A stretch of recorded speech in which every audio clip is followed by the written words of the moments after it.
Adelante.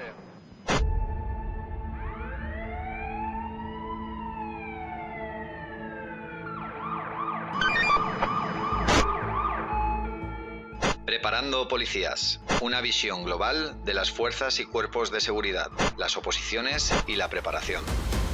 Recibido.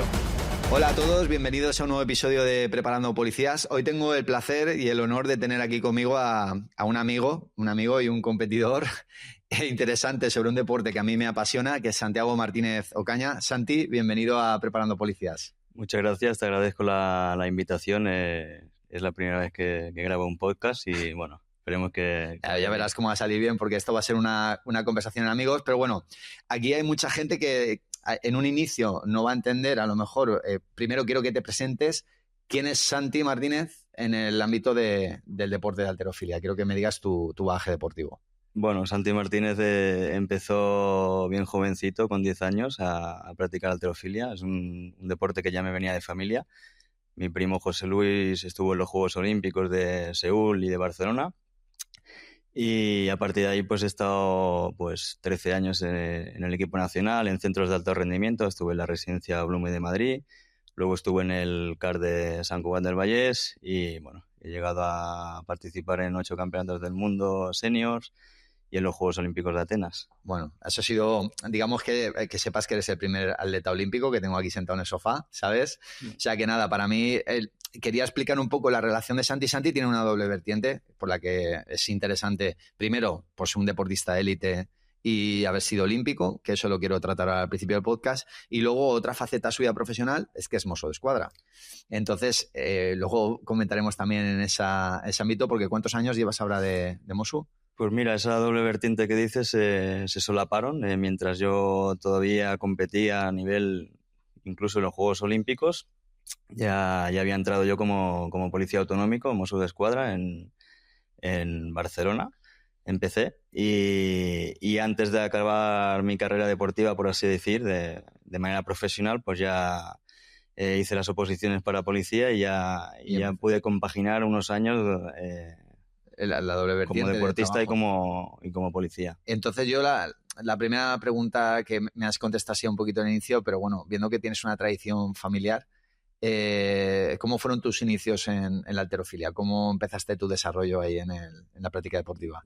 Casi que no me acuerdo. Lo que recuerdo mucho es nosotros, porque también tengo un hermano que... Sí, lo sé. Que hemos llevado es que lo tuyo, por eso es que es una familia, vamos... Sí, es mi hermano Sergio, que nos llevamos un año, un año menos un día. Los dos hemos tenido un poco una carrera paralela y siempre hemos estado juntos. Y ya desde pequeño recuerdo mucho en casa que se hablaba solo de halterofilia. Sí, ¿no? Es monotema, ¿no? Ya como viene de familia, mi tío era el entrenador, mi primo estaba en aquel momento en su apogeo, ¿no? En los Juegos Olímpicos de Seúl, que eso fue el año 88. Sí. Y yo recuerdo que más o menos sobre el año 89 es cuando empecé a levantar.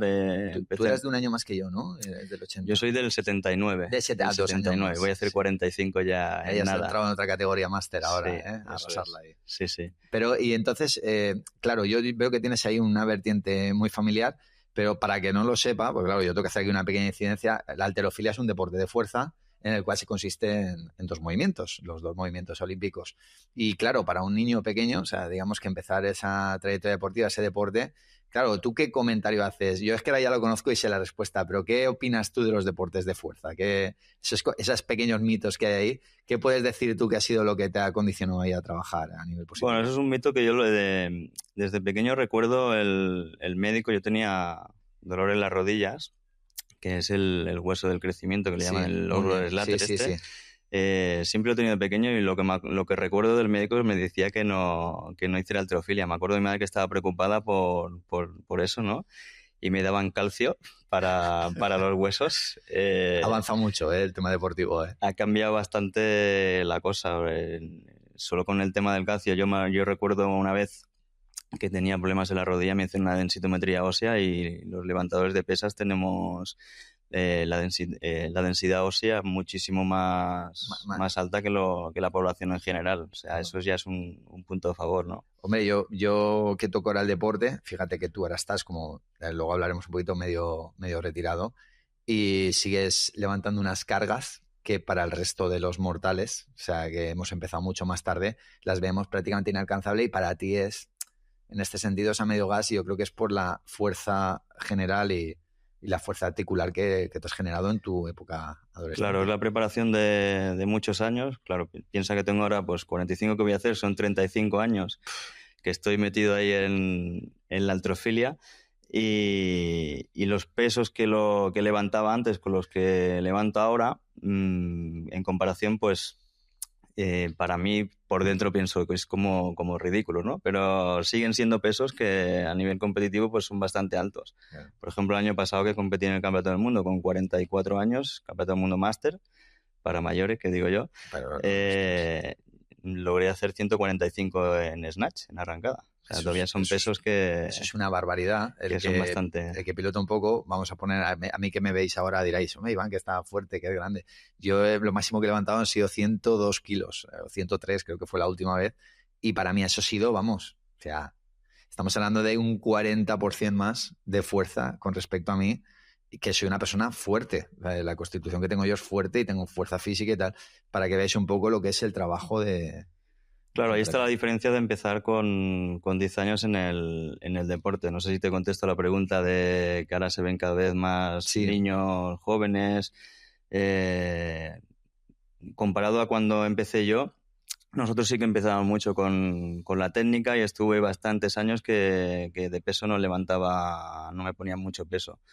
Pero ahora sí que te encuentras chavales, niños con 10, 12 años que están levantando cargas He visto un par por ahí por Instagram, los Ibáñez estos. Sí, los Ibáñez, hay varios que los puedes seguir en redes sociales y ves la barbaridad de kilos que levantan.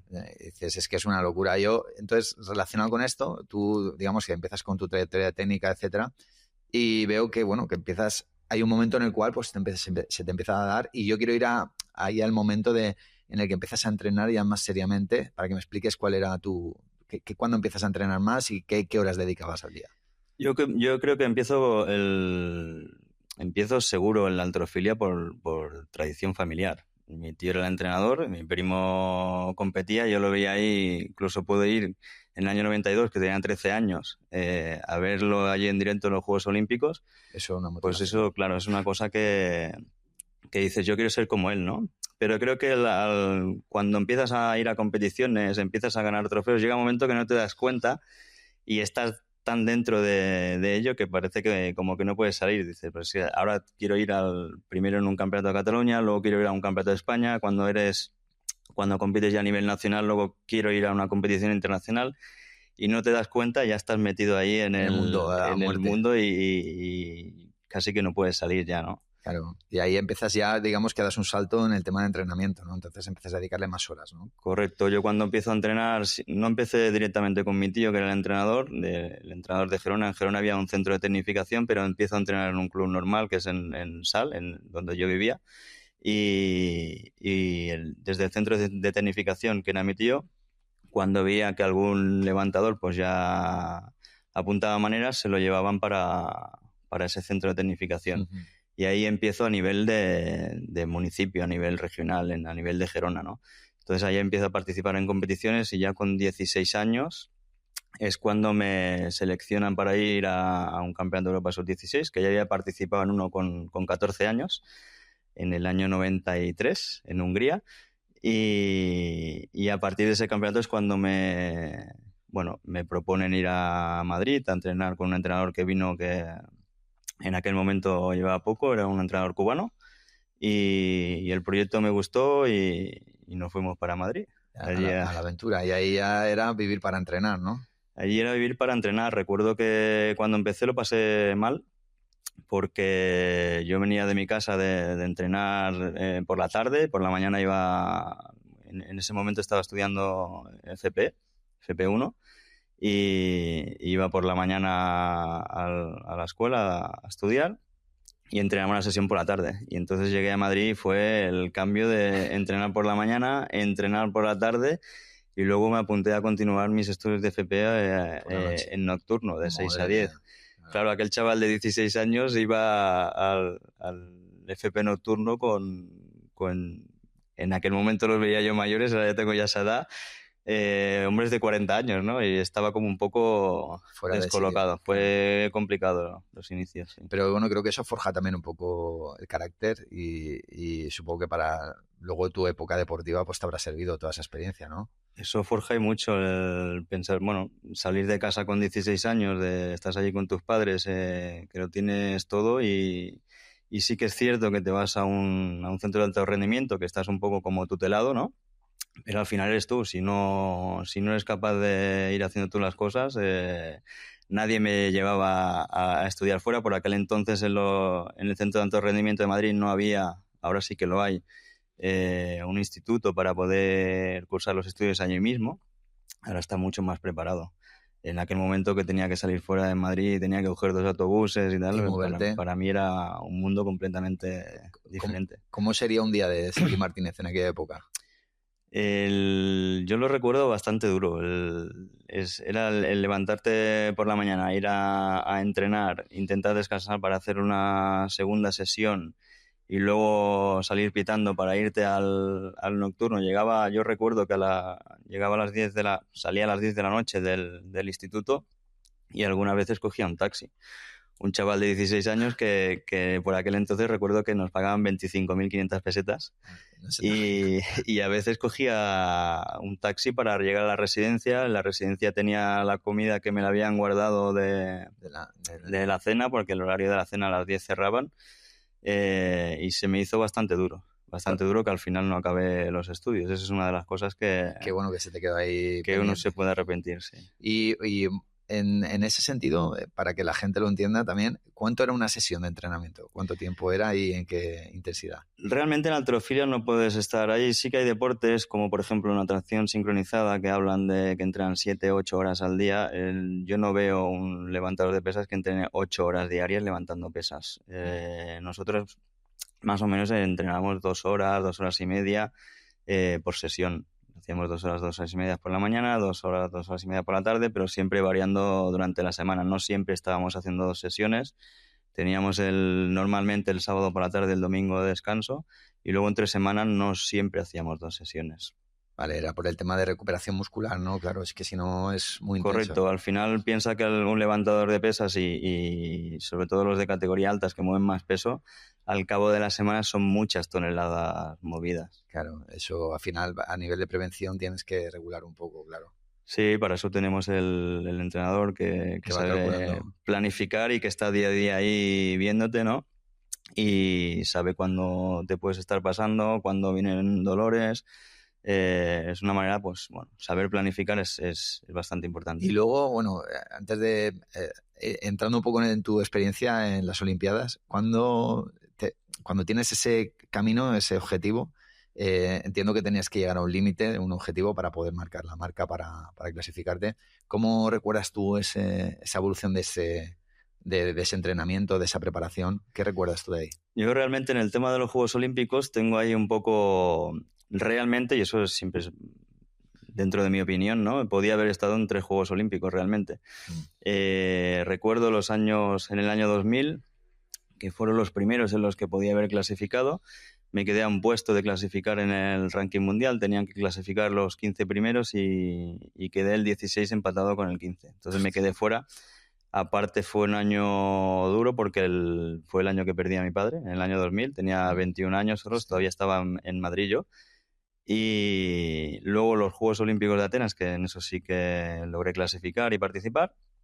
Y en el año 2008, los Juegos Olímpicos de Pekín, que ahí hubo, bueno, unos problemas con la federación que acabaron con expedientes y tal. Sí. Al final esos expedientes los gané, pero también me privaron de no ir a los Juegos Olímpicos. Sí, Entonces ¿no? yo creo que si hubiesen ido las cosas bien, podía haber estado en 3. Podrías haber estado en 3. ¿Y qué recuerdas de la experiencia del 2004? Pues la experiencia del 2004, fíjate que yo ya era policía. Yo entré en la Academia de Policía de Cataluña en el 2001 y ya llevaba 2 o 3 años de policía, y la suerte que tuve es que, claro, compaginar esos entrenamientos de alto rendimiento con el trabajo, y además un trabajo que es a turnos, que trabajaba por la mañana, trabajaba por la tarde, trabajaba por la noche, pues tenías que saber muy bien planificar los entrenamientos. Pues a mí, por ejemplo, mi entrenador, la semana que yo trabajaba de noches, ya sabes, por la noche es para dormir, no Claro, para... no, lo hemos comentado alguna vez en privado con el tema de los Claro, el entrenamientos. descanso es súper importante, entonces tenías que saber cuadrar muy bien. Esa semana me bajaba las cargas para poder aguantar y no llegar a lesionarme.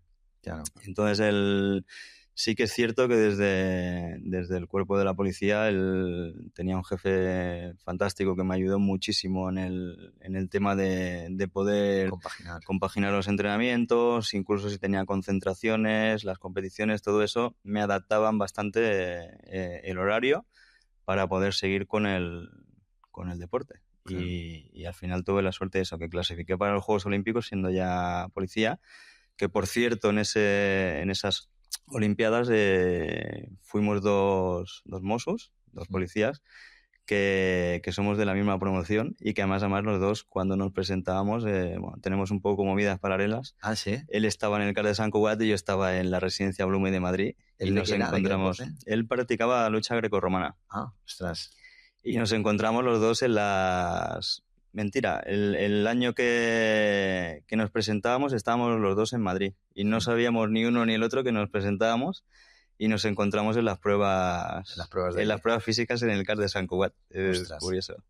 Y bueno, y cuando llegaste allí a Atenas, aparte de que supongo que este compañero que también compartiría contigo la experiencia, ¿qué significa para un atleta después de todos esos años ir a unos Juegos Olímpicos? Porque supongo que dejarás para atrás, vamos, horas y horas y horas de entrenamiento. Bueno, al final significa un poco lo máximo.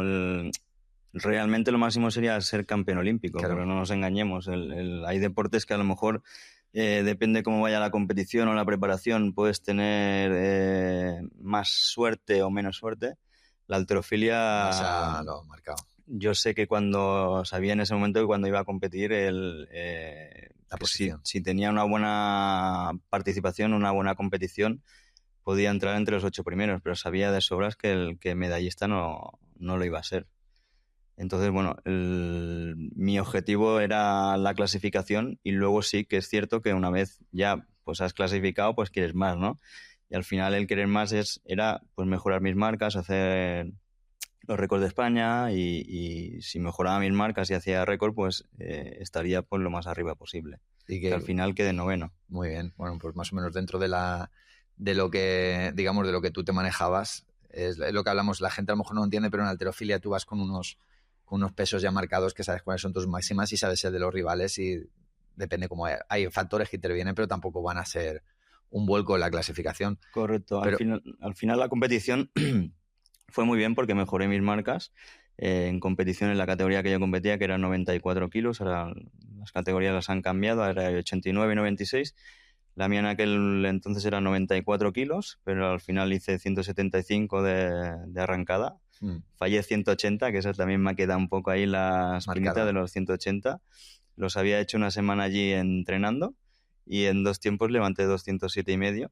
Que también era récord de España. Sí, o sea, que al récord de final, España, eso sí que lo he visto yo. La competición en los Juegos Olímpicos, que es la competición estrella donde todo el mundo quiere llegar, pues me fue muy bien, porque al final acabé batiendo mis récords, mis marcas. Claro, entonces ahí, bueno, el tema de hecho de motivación de mirar para atrás de todo el trabajo invertido, todas las horas de sacrificio de entrenamiento, pues supongo que a nivel personal eso te da, vamos, un bagaje súper positivo y la sensación, ¿no? Ahí merece la pena, pues eso, en cuanto a nivel deportivo, pero luego hay muchas cosas más que te puede dar el deporte, en especial yo creo que también la halterofilia, que luego te sirven para el día a día, ¿no? Para el trabajo, para situaciones que te puedes encontrar en la vida, todo eso también es de... Es que ahora quería yo entrar ahí en el tema de a nivel mental, ¿qué supone para ti ahora, después de haber pasado esa época de deportista de élite? Para tu día a día, para tu trabajo, para tu vida, ¿qué te ha aportado eso a ti? A nivel mental, fíjate que estamos hablando de los pesos, ¿no? De lo que has levantado, en este caso el deporte de la halterofilia. Yo recuerdo que la vez que hice 180 en arrancada, que ya es un peso, para que no lo sepan, en ese momento... Yo me río porque, vamos, los días de peso muerto me quedé enganchado 3 días después de hacer 4 o 5 repeticiones con 180 peso muerto, ¿eh? Bueno, a mí ahora ya me costaría también el levantarlo en peso muerto. pero para quien no lo sepa, en aquel momento en los Juegos Olímpicos de Atenas el récord del mundo en mi categoría de arrancada era 188. Ostras. Entonces, si hubiese hecho esos 180 estaba a 8 kilos del récord del mundo, que parece una tontería, No, es que, claro. pero no lo es. Entonces la sensación que me queda a mí porque esos 180 sí que los levanté en un campeonato de España, no en mi categoría de 94, sino que estaba un poco más por encima, 97, 98 kilos. El día que levanté eso, yo creí, me sentía el rey del mundo, vamos, Sí. el invencible, ¿no?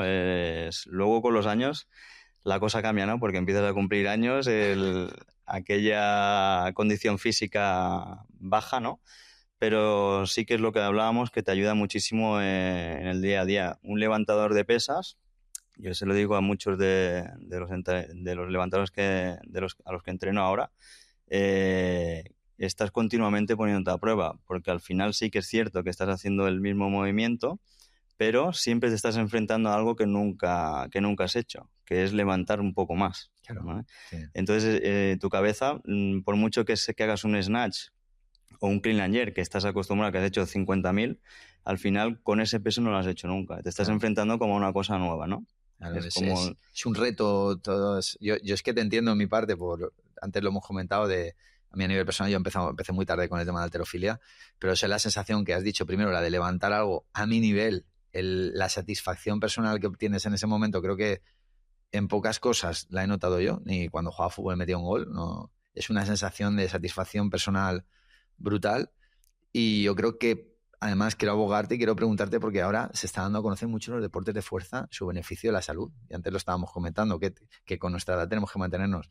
¿Qué beneficios notas tú ahora con 45 que tienes ahora? Bueno, parece ser que ahora cuando yo empecé, lo que hablábamos, ¿no? Con 10 años, que el médico me decía que dejara ese deporte, lo primero que te decían, si ibas con algún dolor de espalda, lo primero que me decía el médico es mejor que hagas natación, que eso va bien dentro del agua, no hay impacto, mejor que hagas eso que no hagas halterofilia, ¿no? Y ahora se está viendo que el tema de la masa muscular, la sarcopenia que ocurre cuando nos vamos haciendo mayores, que vas perdiendo esa masa muscular, yo siempre lo digo, es una garantía de vida, ¿no? Uh-huh. Entonces, por eso yo creo que son tan importantes los deportes de fuerza. No hace falta que estés mazado ni que peses 120 kilos puros de masa muscular, pero sí que esa masa muscular ir conservándola, porque se sabe que a partir de los años, sobre todo ya nosotros que empezamos ya a partir de los 40, la masa muscular va bajando. Entonces para mí el tener masa muscular es garantía de vida. Sí, hay que mantenerla y hay que trabajarla. Ahora Marcos Vázquez, que es el definer revolucionario, está haciendo la verdad es que lo está explicando muy bien, está sacando mucha información respecto al tema, y la verdad es que está cambiando la vertiente y están diciendo la realidad. Yo creo que nos podemos considerar ejemplos en ese sentido, porque yo veo alrededor a mi entorno, y sí que es verdad que veo gente que se ha dedicado solo a deportes de resistencia, han perdido mucha masa muscular y ahora tienen muchos dolores de articulaciones, de espalda, de tal, y muchos me han dicho a nivel privado, dice, ojalá hubiera hecho más, o ahora están intentando hacer fuerza, porque digamos que al final es lo que te mantiene un poco. Sí que hay que encontrar un poco el equilibrio, pero vamos, la masa muscular, ojo, lo que has dicho, no de culturista, de gimnasio, que también, oye, lo bueno que tienes, que es una fuerza funcional, que es lo que yo creo que te da la halterofilia, ¿no? Esa fuerza aplicable. Correcto. Al final yo, ahora con 45 que voy a hacer, sí que es cierto que todavía voy a competiciones y sí que intento buscar de otra manera, ya no como antes, intento buscar el máximo rendimiento, pero al final es levantar el máximo de kilos posible. La halterofilia no tiene mucho secreto, ¿no? Claro. Es el que más levanta, ¿no? Entonces, sí que es cierto que no lo hago como antes, busco levantar el máximo de peso, pero también trabajo de otra manera. Por ejemplo, con el CrossFit, que sí, lleva unos años aquí en España que ha empezado a despuntar, ¿no?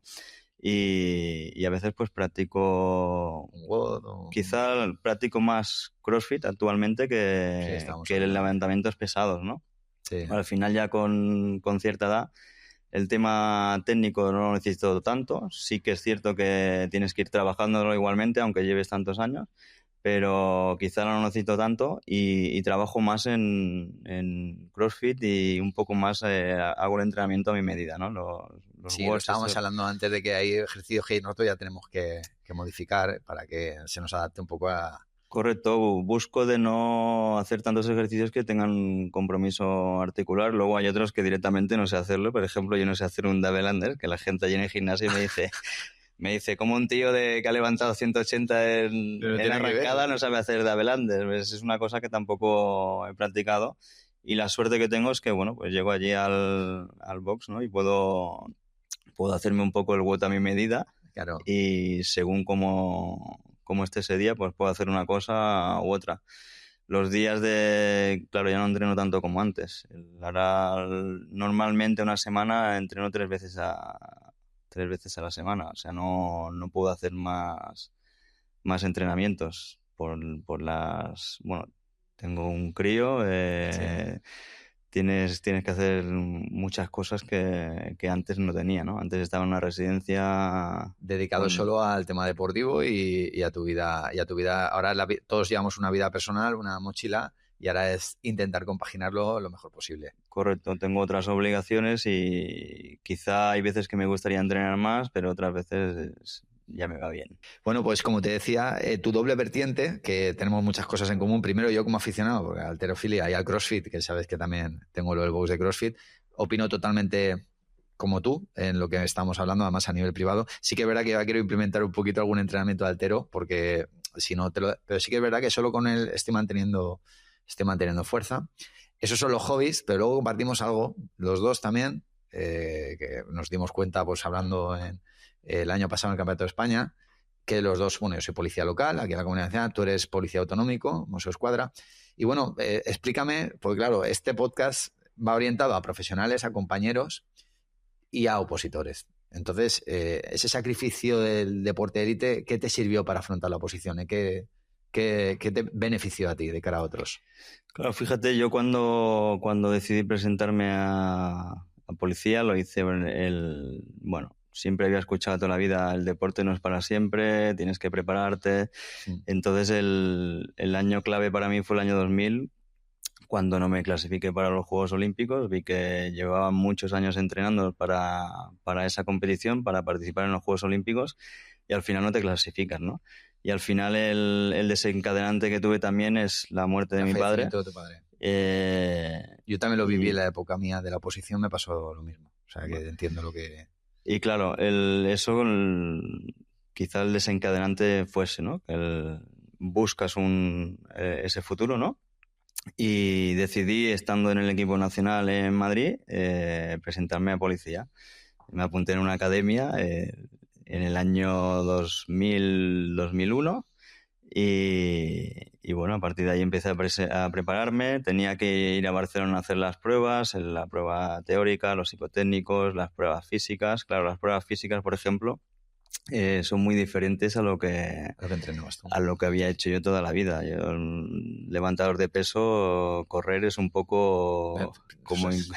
soy de tu grupo. Es como un poco incompatible, ¿no? Pero, bueno, lo practicas un poco, un deportista de élite al final. Sí que es cierto que lo que es el cardio, pues a nivel de correr y todo eso, pues no me iba bien, pero practicándolo un poco, pues logras pasar esas pruebas físicas sin muchas marcas buenas, pero sí que en alguna de las pruebas que recuerdo que había, por ejemplo, el lanzamiento de balón o incluso las carreras de velocidad y de salto. La potencia. Ahí sí que se notaba la halterofilia. Claro. Sí que podía contrarrestar un poco los malos resultados que tenía pues a la hora de correr, como puede ser la Kuurne-Bet o... Sí, hay vosotros en Cataluña os ponen la Kuurne-Bet, efectivamente, que es una prueba de resistencia a la del pitido, ¿no? Que cada vez va sonando más rápido. Sí, creo que ahora para los opositores está... Yo no recuerdo... Sí, yo también la hice en el año 2001, también teníamos la Kuurne-Bet, teníamos una cursa de velocidad de 60 metros de velocidad. Sí, eso lo tenemos nosotros también aquí. Claro, ahí en la fuerza explosiva... Se nota, sí. En nuestro deporte, pues... Mira, te voy a decir un dato para que veas que este es un dato objetivo. Hice las pruebas de oficial... el año pasado probé de oficial, la consolidé en la plaza que la estaba, y mi velocidad ha aumentado de antes a ahora tras practicar halterofilia. Sí, sí. Dice 8,5, que con un tío de 42 años, 8,5 segundos corriendo 60 metros de potencia, vamos, creo que corro más ahora que cuando jugaba casi a fútbol. Yo recuerdo en las pruebas físicas también una anécdota que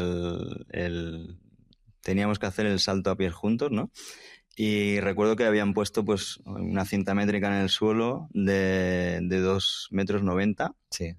Y recuerdo que en el primer salto ya poniéndome incluso un poco detrás de la línea, porque si pisabas la línea te daban nulo, yo quería ir a asegurar. Sí. Poniéndome incluso detrás de la línea pasé los 2,90 metros y claro, la chica se quedó un poco así como sorprendida. Dice, bueno, te voy a poner el 2,90 que será el 10 igualmente. Claro. Y esa es la diferencia entre luego cuando tuve que hacer la Cournavet, ahí sí que... Ahí lo diste todo, pero... Ahí quizás saqué un 6 o máximo, pero bueno, contrarrestaba con las otras pruebas. Las otras 2 puntuaciones. Y bueno, tú ahí, más o menos el proceso de policía autonómico en Cataluña funciona de otra manera. Sé que tenéis un examen de cultura general, que tenéis que preparar ahí un temario un poquito, en ese momento era un poco libre, y luego un psicotécnico, pero luego lo que tenéis muy fuerte allí es la escuela, ¿no? Lo que es la escuela de seguridad, ¿no? Sí, tienes que pasar la oposición. Y luego si eres apto y apruebas, pues te vas directo para la escuela de policía, que son 9 meses. Yo recuerdo otra anécdota de la escuela de policía, que yo venía venía y estaba todavía entrenando a alto nivel en campeonatos del mundo. Incluso estando en la escuela de policía el primer mes, todavía decidí participar en un campeonato del mundo absoluto que había. Luego ya a partir de ahí sí que me centré únicamente en la escuela de policía y dejé de banda un poco la halterofilia. Pero recuerdo el primer día que nos enseñaron la escuela, son unas instalaciones enormes, sí. Y estuvimos andando por toda la escuela y llegamos al auditorio que hay donde hacen las ponencias y nos presentaron el curso. Yo recuerdo, pues, cogí la silla, me quedé ahí estirado, ¿no? Sí. Y cogió uno de los jefes que había allí el micro y dijo, a ver, que estamos en la Escuela de Policía de Cataluña. Y te metió ya me quedé ahí recto. El primer toque de... Un deportista que estaba acostumbrado, pues, todo lo que era entrenar como una bestia, pero sí que es cierto que luego el descanso, pues también descansas como una bestia, ¿no? Claro. Y después de estar toda la mañana andando por allí, tenía las piernas cansadas y... Bueno, es un poco la anécdota que ya me di cuenta ya dijiste, has entrado en otro planeta aquí. Donde había entrado. Pero bueno, el tema de la disciplina tampoco me cuesta. Teníamos un entrenador en Madrid, bueno, que era duro, creo, como tiene que ser, un entrenador cubano, y a eso ya estamos acostumbrados. O sea, tampoco me costó mucho. Supongo que ahí habría mucha presión en ese tipo de entrenamientos, habría presión fuerte que luego te habrá servido en tu día a día de policía, ¿no? En los entrenamientos en el equipo nacional, sí. Quiero decir, sí. Claro, también hay que entender un poco la situación del entrenador que teníamos, que venía de un país como Cuba. Allí era el jefe de entrenadores y en ese aspecto era bastante duro. Y el tema de disciplina era bastante duro. Entonces no me costó mucho luego adaptarme a la escuela de policía. Y allí de la escuela de policía, para la gente que no conozca, que es... digamos, el proceso, digamos, por lo que me han llegado a mí de algunos compañeros, ahí suele caer bastante gente. Ahí, digamos que comparado con otros ahí son bastante estrictos, ¿no? Sí, la oposición al final es todo en conjunto. Yo entiendo que es cuando tú vas a presentarte a la oposición, haces tu examen teórico, tus psicotécnicos, tus pruebas físicas, y una vez te dan el acto, te dan el acto para que tú entres en la escuela de policía, pero la oposición sigue. Estás 9 meses en la escuela de policía, que ahí es lo duro, y luego más a más estás un año ya como trabajando de policía, pero estás en prácticas. Todavía ese año de prácticas puedes ser no apto. O sea, el proceso tiene la fase esa de oposición, la fase de la escuela, que son 9 meses, y el año de prácticas. Al final estás más de 2 años, hasta que no eres funcionario de carrera, pues... trabajando en la oposición.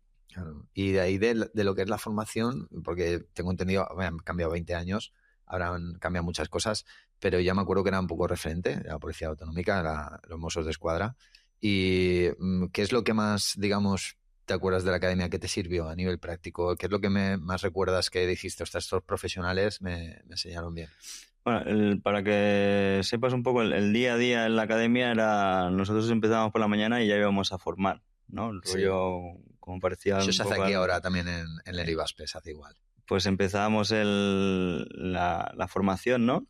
Luego nos íbamos a hacer las clases, todo el tema teórico, ya te empiezan a enseñar pues tema de leyes, procedimientos policiales, diferentes especialidades, ¿vale? Para que sepas un poco de todo. Y luego está también el trabajo físico, hacíamos defensa personal, que yo en mi vida he hecho defensa personal, o sea, Sí. solo lo he practicado allí en la escuela.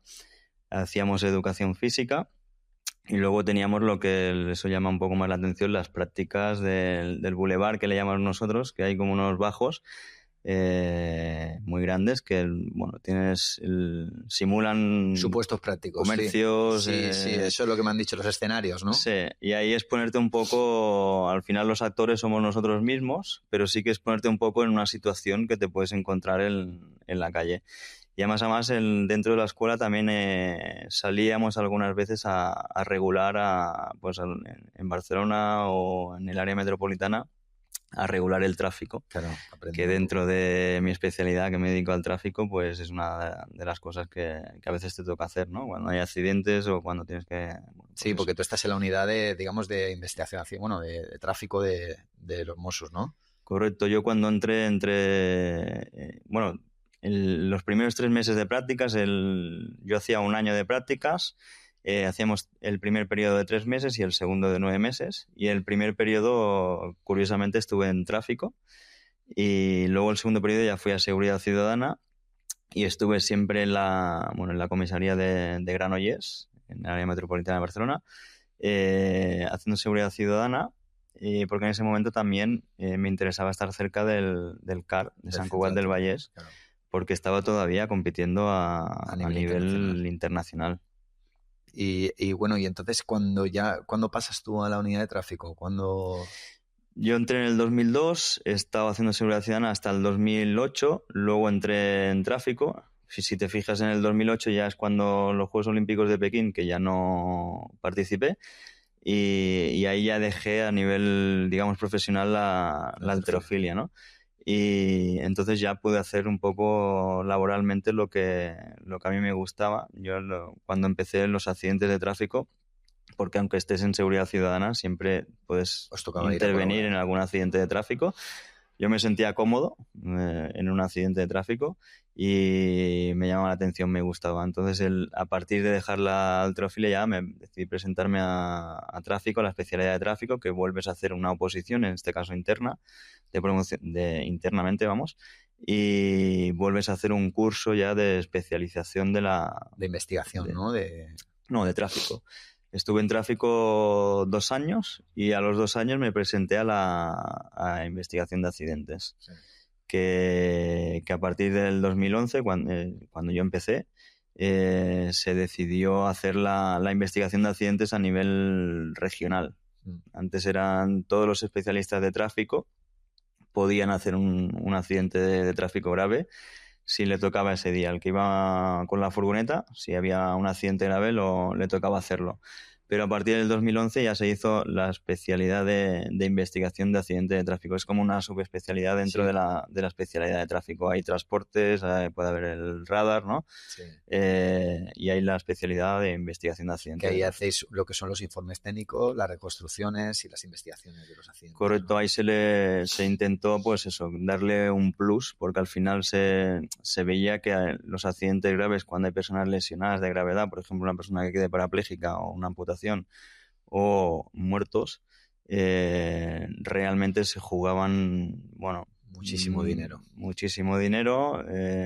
gente que le cambiaba la vida por completo, y al final lo que se intentó desde el cuerpo es darle un plus a esa investigación del accidente, que hubiera un atestado pues mucho más profesional y bueno, que luego a nivel judicial estuviera todo pues bastante más claro, ¿no? Una persona que al final ha perdido a un ser querido o que ha quedado lesionado con una lesión grave de por vida, como puede ser una persona parapléjica, al final sobre todo lo que quiere es saber, yo creo, qué es lo que ha pasado realmente, y que la policía pues haga lo mejor posible el trabajo para que luego ellos no tengan problemas.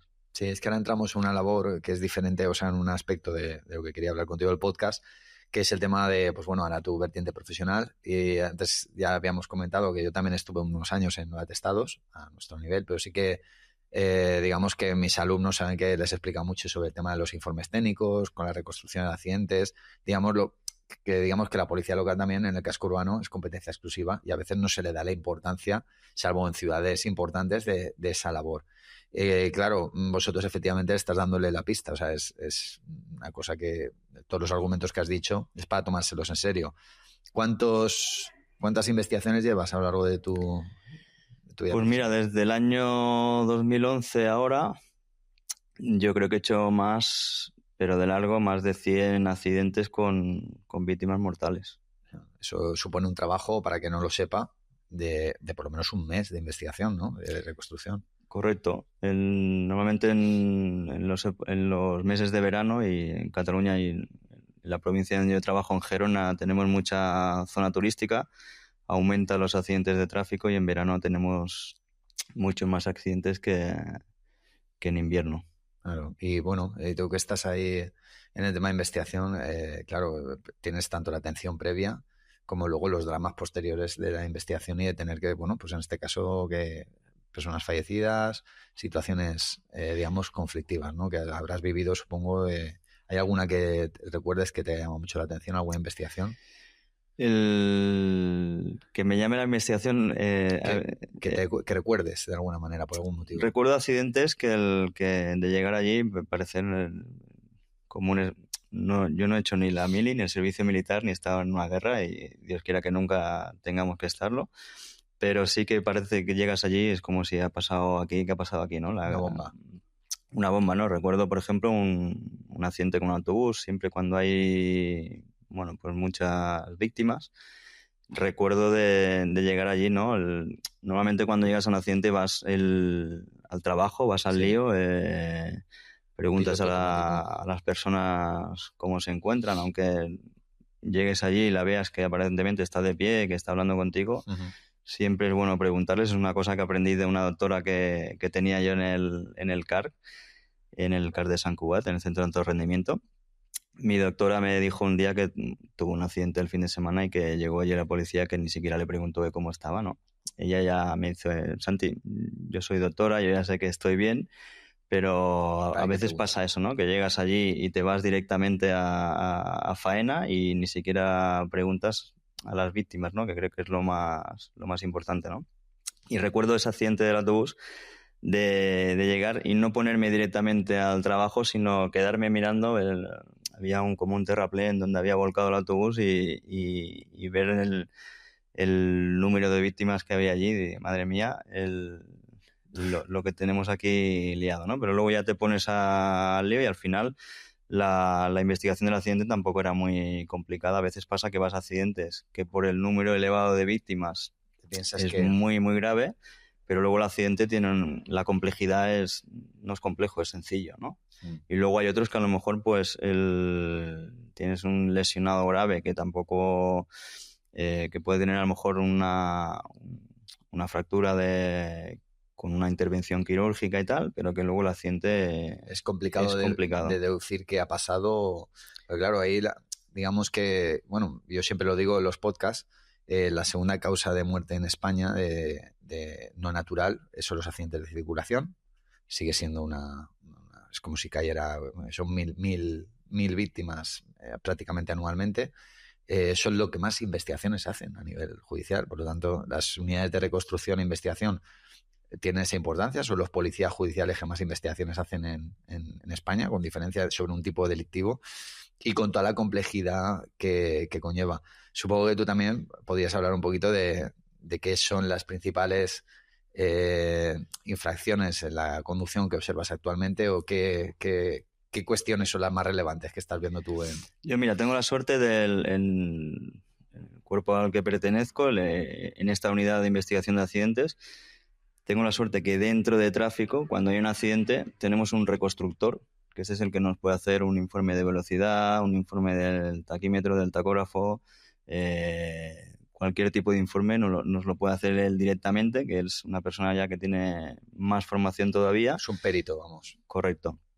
Luego tenemos un grupo de transportes también que si tengo un accidente donde hay implicados camiones, ellos me hacen un informe también. O sea, dentro de esa investigación del accidente, nosotros podemos hacer el accidente en sí, pero luego hay otros tipos de informes que puede hacer bien el reconstructor, bien el grupo de transportes, y eso tengo la gran suerte de que dentro de una policía que más o menos es grande y que tenemos, por desgracia, muchos accidentes, ahí vas cogiendo experiencia y vas aprendiendo muchísimo. Lo que hablábamos antes de cuando es una policía local un poco más pequeña, que a lo mejor en el municipio, pues a lo mejor tiene un accidente mortal al año. Sí, es lo que te iba a decir. Claro, explícaselo a esa familia que ha perdido a esa persona, que quizá no es tan importante, pero quizá lo ven de esa manera que si al año pues tiene un accidente grave solo, pues quizá no le dan la importancia que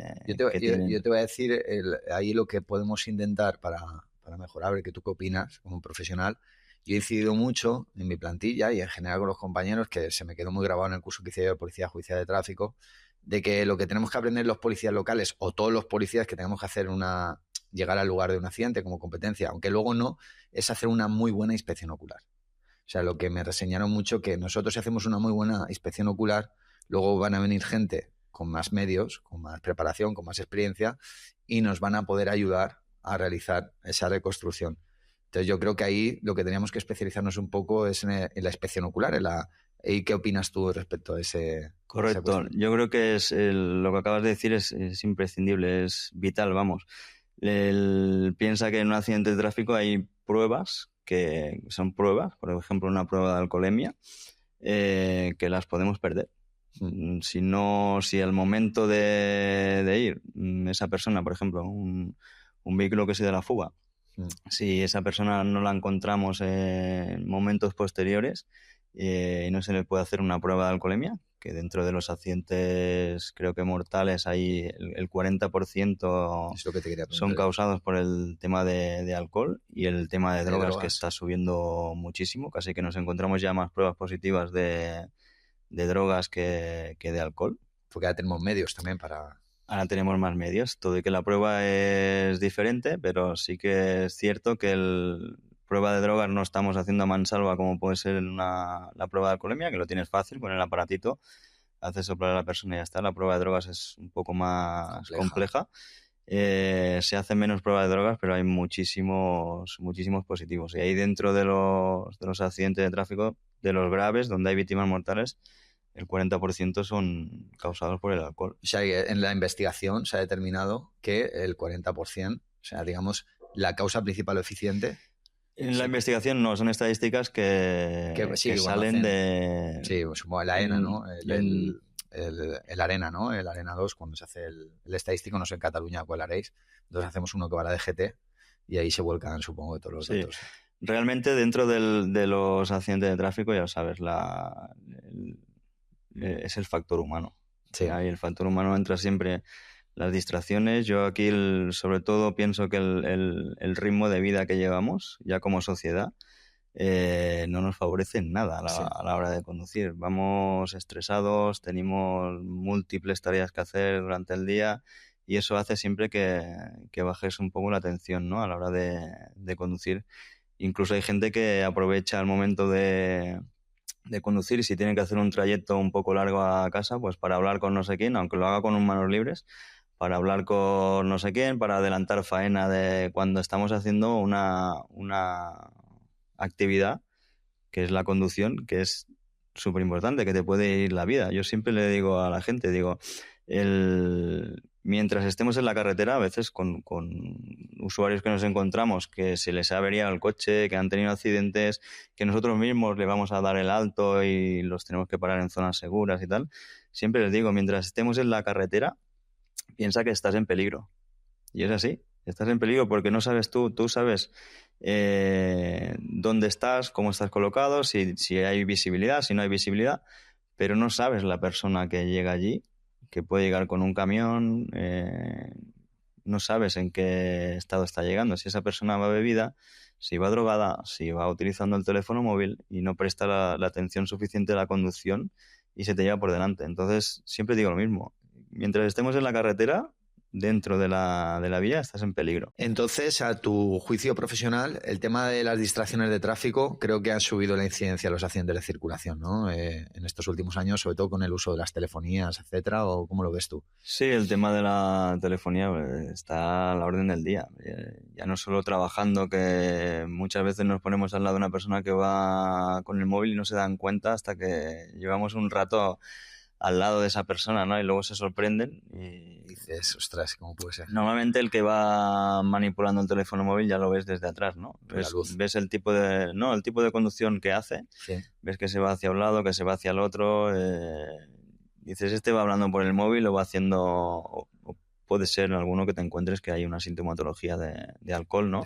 Y por eso hace ese tipo de conducción. Pero claro, la distracción que hay cuando estás manipulando el móvil, sobre todo las aplicaciones, el WhatsApp, ¿vale?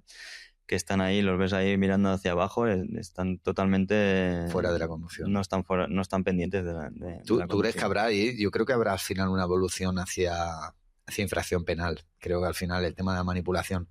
Pues hemos visto la evolución de las drogas, del alcohol, hemos visto la evolución de ir sin permiso, de la negativa de abandonar el lugar del accidente, que se ha ido, digamos, son delitos que se han ido creando a raíz de infracciones administrativas o porque lo ha ido dando. Y yo creo, mi próxima apuesta, y no me equivocaré, es que al final penalizarán el uso de telefonía.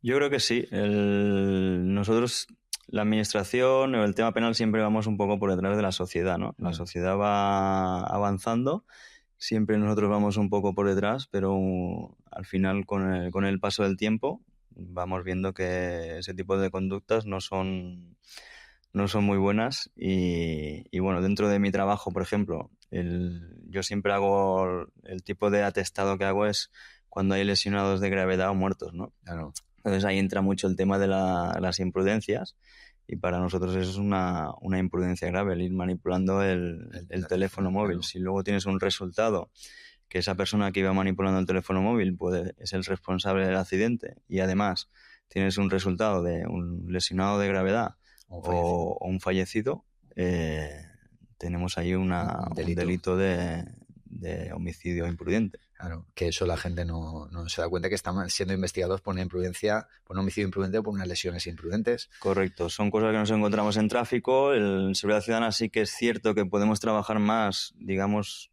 con delincuentes, ¿no? Con personas que ya tienen antecedentes penales, pero aquí nos encontramos una persona normal y corriente que va un día a trabajar y se encuentra envuelta pues en un percal de esto, ¿no? Sí, pidiéndole prisión. Claro. Iba manipulando el teléfono móvil, que es una cosa que, bueno, que tampoco lo puede ver como muy grave, y resulta que atropella a una persona y esa persona fallece. Se encuentra envuelta, pues eso, en un delito de homicidio por imprudencia. La cosa cambia ya.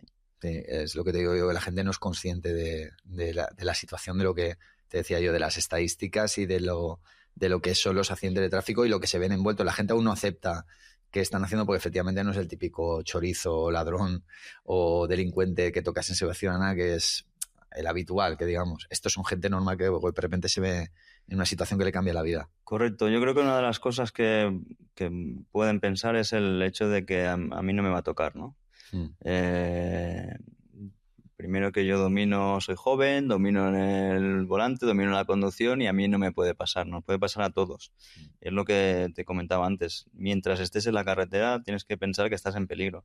Nosotros en la especialidad de tráfico, eso sí que lo tenemos muy interiorizado y sobre todo en vías rápidas, el tema de la seguridad, ¿no? Dónde paras un vehículo, si hay un vehículo averiado, las órdenes o las indicaciones que tienes que dar a las personas, que sean mucho antes que adelantarte a eso, ¿no? Para que la gente, pues, si va en una vía rápida, que la velocidad máxima es 120, máxima, pero siempre hay no, si vas a 120 vas al máximo, pero es que hay mucha gente que ya va pues a 140, ¿no? Claro. Voy un poco por encima y tal, que si salta el radar tampoco es una multa que penalice mucho. Entonces yo creo que la gente no tiene la conciencia esa de decir que le puede pasar a él, ¿no? Y de un día para otro, te levantas un día por la mañana, vas al trabajo, tienes un accidente y estás implicado en un accidente con víctimas mortales. ¿Tu visión te ha cambiado en la conducción por tu experiencia profesional?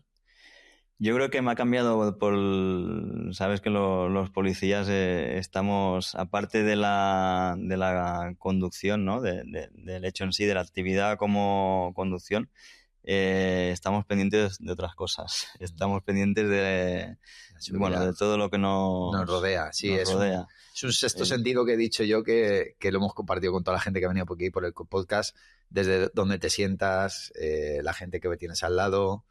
Creo que se desarrolla a nivel profesional de fijarte en más detalles que la gente no se fija. Correcto, eso es, estamos continuamente, aparte yo creo que es una cosa que me pasa hasta fuera del trabajo.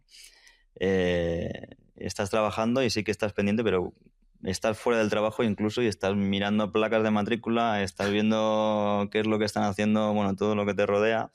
Y luego, por otra parte, creo que también lo hace la edad.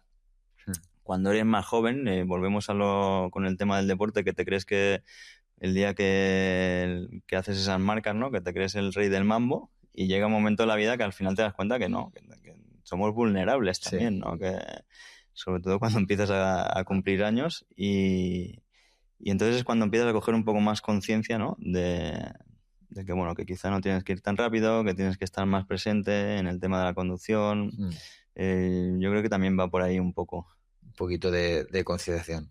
Yo sobre el tema de la investigación te quería hacer una pregunta en relación a alguna investigación, alguna reconstrucción, algo que recuerdes que sea algo, digamos que digo, ostras, aquí hicimos esto y pudimos determinar algo que te recuerdes en tu carrera profesional. Recuerdo de cosas nuevas que no habíamos hecho en la unidad. Por ejemplo, una vez que hubo un accidente, nosotros en la provincia de Gerona es una de las que más en España que hay más accidentes con jabalís. Ha subido muchísimo el tema de animales cinegéticos y allí tenemos mucho jabalí, hay muchísimos accidentes, a diario tenemos accidentes con animales. Entonces recuerdo una de ellas que hubo un primer accidente con un jabalí, fue un camión 40 toneladas en la autopista, atropelló a un jabalí y el jabalí quedó en el carril izquierdo de la autopista. Este camionero no avisó ni a servicios de emergencia ni a nadie de que había atropellado a un jabalí y que había quedado allí en medio de la carretera. Paró cuando el vehículo se le averió. Bueno, al final tuvo daños de que no sé si perdía el agua y tal, y el vehículo se le avería y queda un poco más para adelante en un área de descanso. Y posteriormente viene un vehículo que iban, creo que 5 personas, y encontró lo que era un objeto, que al final era un animal muerto en el carril izquierdo, vendría bastante rápido, quiso evitarlo y tuvo una salida de vía con volcada y una persona fallecida. Entonces aquí acabamos tratando como investigado al conductor del vehículo, ¿vale? Porque aparte no sé si tenía algo con el carnet, había alguna imprudencia por ahí, pero también imputamos al conductor del camión por el 385, el de originar un grave riesgo contra... originar un grave riesgo en la acción por omisión, ¿no? O sea, sabes que el 385 es poner sustancias a la vía, inflamables... sí, colocar obstáculos en la vía pública, en la vía, que supongan un peligro. Y hay el tema por omisión, ¿no? El típico camionero, por ejemplo, que el que lleva una carga, se le cae la carga, él es consciente de que esa carga queda en medio de la carretera y no hace nada para restituir la seguridad, ¿no? Nosotros en este caso consideramos que el camionero, sí que es cierto, no creo que se le tenga que pedir a ese conductor que se ponga en medio de la autopista a señalizar o a retirar el animal muerto, pero sí que una llamadita al 112 que no cuesta nada, es decir, he atropellado un animal y está en la carretera en tal sitio. Entonces nosotros, que somos los que tenemos la obligación de hacerlo, sí que nos acercamos al lugar y retiramos la investigación. Y aquí hicimos la investigación y acabaron imputándolo también, imputando a dos personas, a 2 conductores. Es que realmente lo que está teniendo la responsabilidad, digamos, en este sentido el ejemplo que has puesto tú de eso de llamar, lo explico siempre a los alumnos también con nosotros, el artículo 5, el principio básico de actuación, actuar en todo tiempo y lugar, que la gente a veces lo entiende como, no, vas por ahí, tienes que ir deteniendo gente. No, lo que te exige el artículo 5 es que por lo menos tú, por lo menos hagas una llamada. O sea, es decir, un policía que esté presenciando un delito no tiene por qué enfrentarse al atracador, pero por lo menos que quede constancia que ha intentado avisar, ¿no? Eso es Correcto, a lo mejor te encuentras en un atraco que tú no tienes los medios para actuar. Como un bombero que no va a entrar en un fuego. Pero yo creo que lo mínimo es eso, claro, llamar a los servicios de emergencia. En este caso, con la persona que conducía el camión, claro. Que eres consciente, que además sí que es cierto que con un vehículo, un turismo, puedes atropellar un jabalí y que el jabalí que no muera y que se marche del lugar, pero con un camión las posibilidades de que el jabalí son bastante altas, y más si lo ves cómo se va para el carril izquierdo, pues como mínimo, aunque luego el jabalí se levante y se marche del lugar, que nos avisen. Nosotros vamos allí y lo comprobamos, y sobre todo eso, porque al final en una autopista, que es una vía rápida, te encuentras un objeto en medio de la carretera y ¿qué hago aquí, no? Yo te voy a contar una anécdota. Yo tenía moto antes, que por cierto la he vendido un poquito tanto por la práctica deportiva como por el tema del riesgo en la carretera. Y un día por la mañana iba a ir a trabajar con la moto y decidí que ese día, que al final, que iba a correr el coche, porque por las mañanas, a las 5 de la mañana, no...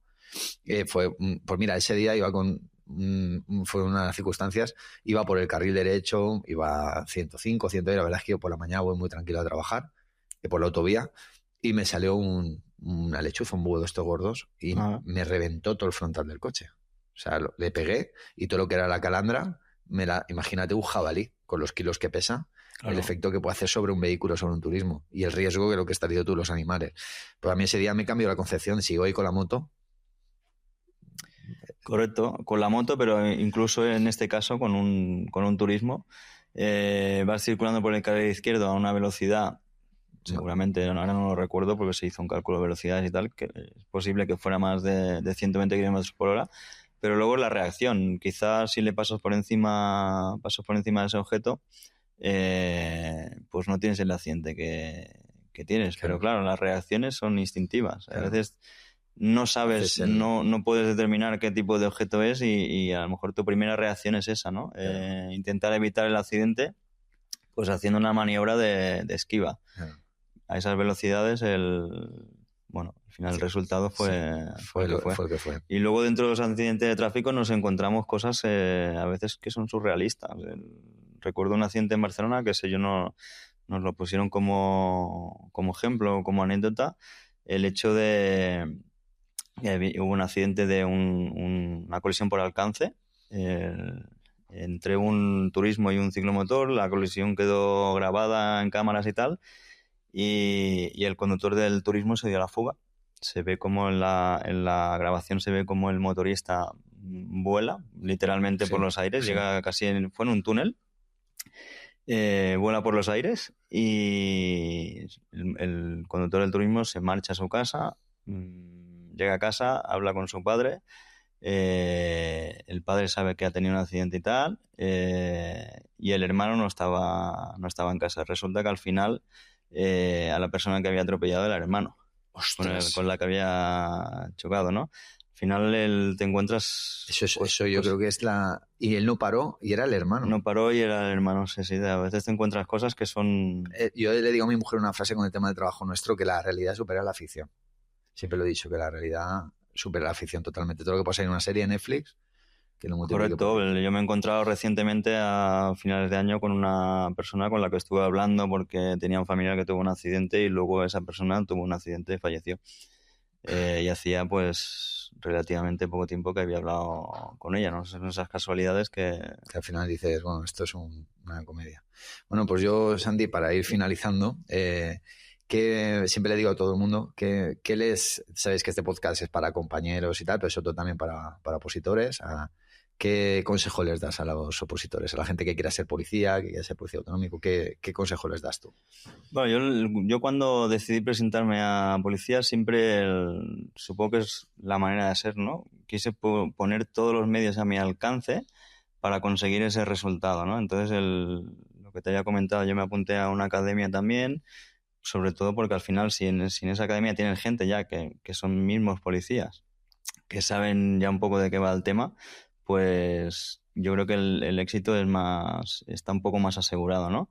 Y luego eso, poner todo a mi alcance para poder al final ganar esa plaza. Yo recuerdo que cuando me presenté yo me compré diccionarios de frases hechas, me compré de todo para tener pues, todas las posibilidades a mi alcance. Y luego eso sí, te lo tienes que ganar. Al final es el día a día que tienes que ir, pues eso, estudiando todos los temarios, ser constante cada día, no hace falta ponerte como un loco. Esto como en el deporte, ¿no? Te viene gente de, he descubierto la halterofilia y me encanta, no vas a hacer RMs aquí en 2 días, o sea, es una cuestión de ir entrenando poco a poco, cada día un poquito, con cabeza, y supongo que la posición es un poco lo mismo, ¿no? Al final, si eres constante, verás que la posición en la que te encontrarás de aquí a un mes, cuando lleves un mes estudiando, no será la misma que cuando empezaste, ¿no? Y al final luego miras atrás y dices, coño, llevo 8 meses estudiando, los conocimientos, aunque no te lo parezca, los conocimientos que has adquirido ya son muchísimo más, estás muchísimo más preparado, ¿no? Y al final es un poco, yo creo que eso. Es que me hace gracia, me estás diciendo, porque el mensaje que siempre les digo, has dicho 2 mensajes clave que digo siempre a los alumnos. El primero, la progresividad, que empiecen muy progresivamente, y el segundo, que cuando tengan un momento de bajón, que miren para atrás y que miren de dónde vienen. Porque, claro, cuando nosotros encima que empiezan con legislación, con tal, mira para atrás y verás todo el camino que has recorrido, que es lo mismo que tú has dicho. Cuando llevas 8 meses, ya lo ves todo de otra manera. Correcto, es que el tiempo es muy relativo, ¿no? Yo recuerdo cuando empecé, me da la sensación como si hace 2 días, y claro, llevo más de 20 años ya. Sí, eso nos ha pasado a los dos. Trabajando, ¿no? Parece que cierras los ojos, los abres y ya han pasado 20 años, pero nos cuesta un poco ver, ¿no? Cuando ya ha pasado todo ese tiempo, de ver todo lo que has ido mejorando y todos esos conocimientos que has ido adquiriendo. Yo ahora, por ejemplo, me preguntabas anécdotas o accidentes así que haya tenido que recuerde, y seguramente que hay un montón, pero sí, eso le llamo yo, a ver, salvando las distancias, y al final le llamo Alzheimer policial. O sea, yo ya a mí, mis compañeros me empiezan a contar detenciones, no, ¿te acuerdas que no sé qué? Y yo me quedo así como diciendo, eso lo he vivido, pero tener que leer las diligencias y hasta estar un rato leyéndolas y no acordarme. Correcto. A mí lo que me pasa es, claro, nosotros el tipo de accidente que vamos no quiere decir que no vaya accidentes sin víctimas, porque también vamos, o sea, depende cómo se desenvuelva la jornada laboral, pues a lo mejor me mandan a un accidente sin heridos y lo hago igual y ya está, pero normalmente estamos para eso, para accidentes graves. Claro, cuando hay accidentes graves quiere decir que tienes un lesionado de mucha gravedad, que le ha cambiado la vida para siempre, o un fallecido, que la familia que queda pues ha perdido a un ser querido, ¿no? Y eso hay un vínculo muy... Y eso nosotros también es porque muchas veces interactuamos con la familia, porque no es solo en el momento del accidente que hay una persona fallecida que se lo lleva a la funeraria.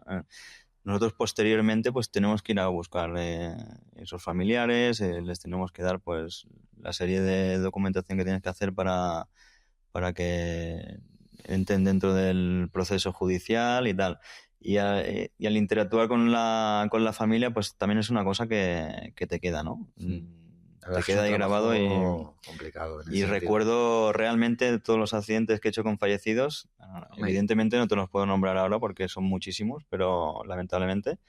Pero sí que a lo mejor voy por la carretera y recuerdo perfectamente cómo fue el accidente, recuerdo las causas, quizá de algunos detalles no recuerde, pero me acuerdo perfectamente de todos. Yo he tenido 3 y en mi carrera profesional, claro, yo tampoco casco urbano y tal, pero he tenido 3 heridos graves sí que hemos tenido, pero los 3 fallecidos que he tenido no se me olvidan. O sea, todos han tenido una historia y todos han tenido una interacción potente, digamos, en ese sentido. Sí que es cierto que también, bueno, hay accidentes sobre todo cuando, por ejemplo, un accidente mortal es con con niños. Sí, eso es lo que y no... sobre todo si eres padre, pues claro, te pones un poco en la piel de esa familia y son quizás los que más afecten. Y más si luego, como ha pasado, que tengas que detener al padre de un menor fallecido por el accidente que ha causado, yo creo que ya sube un poco de nivel. Creo que es lo peor. Yo creo que en ese sentido, pues bueno, el tema, creo que este trabajo tiene unas cuestiones profesionales la palabra es que tienes que ser muy profesional, o sea, y más si te metes en una especialización. Y bueno, y desgraciadamente lo que acabas tú de decir, que es una labor que hacéis vosotros, digamos que tienes que tener unas cualidades muy específicas, tanto para tener la mente abierta en las investigaciones, como para acompañar a víctimas, o una doble victimización, como puede ser una persona que es autor y a la vez víctima de un accidente. Correcto. Eso ha cambiado, creo que está cambiando bastante también, porque a raíz de la reforma de la ley del seguro, creo que es la ley 35/2015, el año 2015 creo que es, o 30/2015, no estoy seguro ahora. A raíz del cambio cambiaron muchas cosas en el tema de compensaciones que antes había una persona fallecida y era una cantidad, por ejemplo, y ahora hay muchos ítems que valorar, ¿no? Sí, eso me acuerdo de aquel cambio de la valoración de los daños, que era un poquito más complicado, pero... Sí, claro, es que nos podemos encontrar, por ejemplo, en un accidente que vaya la familia, el padre, la madre, o los progenitores con el menor y quede solo el menor vivo. Entonces, a partir de aquí, yo creo que cuando ya entramos en ese proceso judicial, nosotros tenemos que acelerar un poco todo el tema de la investigación y que luego judicialmente le den la importancia que tiene, porque al final esa persona, ese niño, queda en una situación o en familias que a lo mejor hay una persona que es el que cabeza de familia, que es el que trabaja y a lo mejor la otra persona no trabaja, quedan en situaciones a veces muy complicadas, porque luego la vida sigue, tienes que seguir pagando tu hipoteca, tienes que seguir cubriendo tus gastos y a lo mejor te encuentras de la noche a la mañana que eso ya no está, ¿no? Entonces, en ese aspecto también se ha ido trabajando. Nosotros ahora en los atestados también hacemos diligencias de situación familiar de la víctima y ahí es cuando tenemos que interactuar con la familia, ¿no? Preguntar pues en qué situación se encuentran, qué eran los medios que los sustentaban, bueno, todo ese trabajo que es ponerle un poco más a nivel penal, a nivel del juez que vea pues, para la valoración la situación en la que eso no ves, es una cosa de las que no había contemplado yo y mira, me acabo de anotar el tema de una cuestión que habría que hacer. Pues nada, Santi, yo darte las gracias porque bueno, sé que vas camino del Campeonato de España Máster, que este año a mí no me vas a ver porque no tengo muchos motivos.